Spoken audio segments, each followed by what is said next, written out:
Saluto. E la fotografia che abbiamo appena visto è la Madonna di Luciano Ferrato. Cosa vuol dire? È un'opera di pittura davvero importante che fa erugarmene in Sassari, la chiesa, no, dell'Archivolto. Bisogna rumaccado, ma è un'opera d'arte che un mediante non conosce. La potete di acciappare sopra la chiari, in alto, minoredda, 50x40 di passé, no? Di dimensioni. È fatta da questo pittore manno, che è manno vero, Luciano Ferrato. E di fatto Luciano Ferrato è nato nel 1605, no? Pari, i Rimacchi, no? È uno che ne è uscito questo pittore da Domenichino, un altro pittore manno, no? Di la nostra arte italiana. E pare che sia proprio di questa corrente del classicismo. E difatti si può vedere proprio il tratto, come abbiamo visto in questa fotografia, di questa opera, che ha ispirazioni, no? Possiamo dire, dalle opere dei greci, dei romani.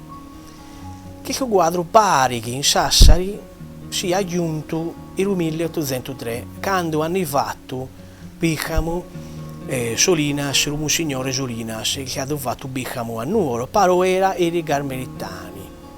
I frati Carmelitani che ancora oggi bisogna in ogni in Sassari, no? Al Carmelo. E tanto forse è giunta questa opera che ha cantato da Rubabba che era, sì, normalmente Mari era Pio VII. E che Rubabba ha regalato, ha fatto le donazioni. E che santuario dei Carmelitani, no?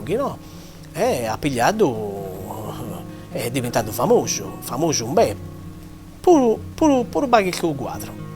Difatti il quadro era prima, era 800 ancora, era Giossu, si budia buru adorare, no? Infatti era, insomma, come un'icona. Questo quadro noi sappiamo che è stata fatta copia assai e infatti hanno fatto dei gruppi che regalavano per regare i regasi. È un'opera importante, è vero che in Sassari forse non è conosciuta da tutti, non è così facile a baidare, che è un po' in alto, però è una cosa importante per la città, che l'altra città deve essere conosciuta di più. Di che hanno affabbidato gli enti, insomma, ha vinto Madda assai, no? Ricocò, che ha Pompeo Gaivia, però oggi non si può assai a Baidà. Di Luciano Ferrato forse in Sardegna non viene altra di opera d'arte. Le altre opere d'arte sono tutti o in Roma o in qualche altro museo del mondo italiano, ma pure in America. Ed è importante a conoscere chi è opera d'arte in Sassari. Un saluto e ci vediamo un'altra volta.